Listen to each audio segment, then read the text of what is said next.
Salut tout le monde, aujourd'hui on va implémenter le Third Person Controller de Unity pour qu'on puisse commencer à se déplacer dans notre niveau en troisième personne et aussi prototyper notre niveau si c'est le cas. Donc, sans plus tarder, on commence.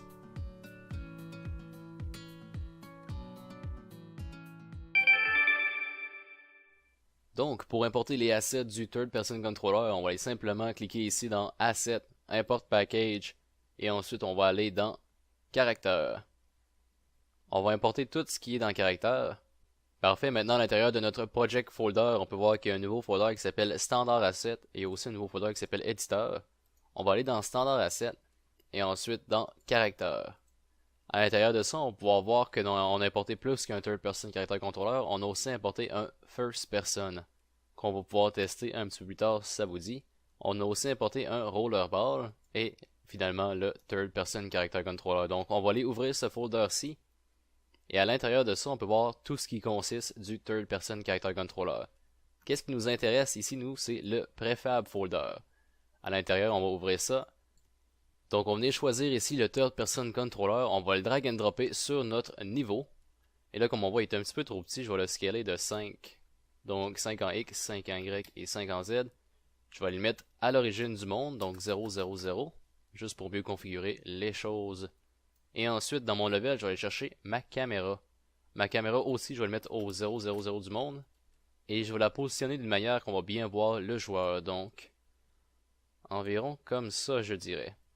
Une fois qu'elle est positionnée comme du monde, je vais aller la prendre et je vais aller la mettre en fond du Third Person Character Controller.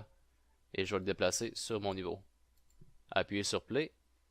On peut voir maintenant que notre caméra suit notre joueur et notre joueur se déplace avec les touches WASD.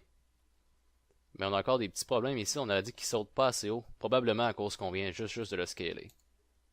On va retrouver notre éditeur, on va aller cliquer sur Third Person Controller en haut ici, et on va essayer de trouver les valeurs qu'on peut modifier. Donc ici dans Third Person Controller, le script, on peut voir qu'il y a un Jump Power, je vais le multiplier par 5.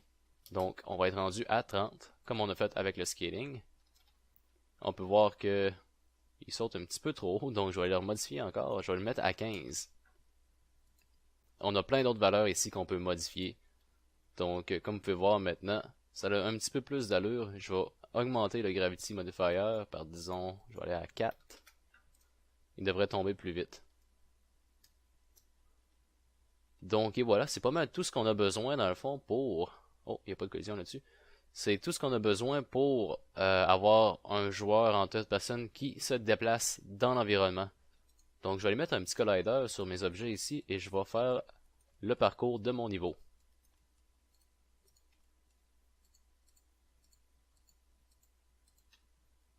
Je vais ajouter un mesh collider.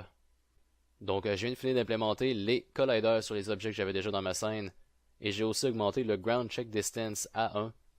Parce qu'il y avait des petits bugs tantôt qui faisaient que le caractère pensait qu'il n'était pas groundé quand il l'était en fait. Donc j'ai réussi à fixer ça en augmentant le ground check distance. Et c'est simplement comme ça qu'on implémente le Third Person Character Controller de Unity dans une scène. C'est super facile et super facile à prototyper aussi. Donc ça ressemble un petit peu à ça pour cet épisode. Je vous remercie beaucoup d'avoir regardé et on se voit dans la prochaine.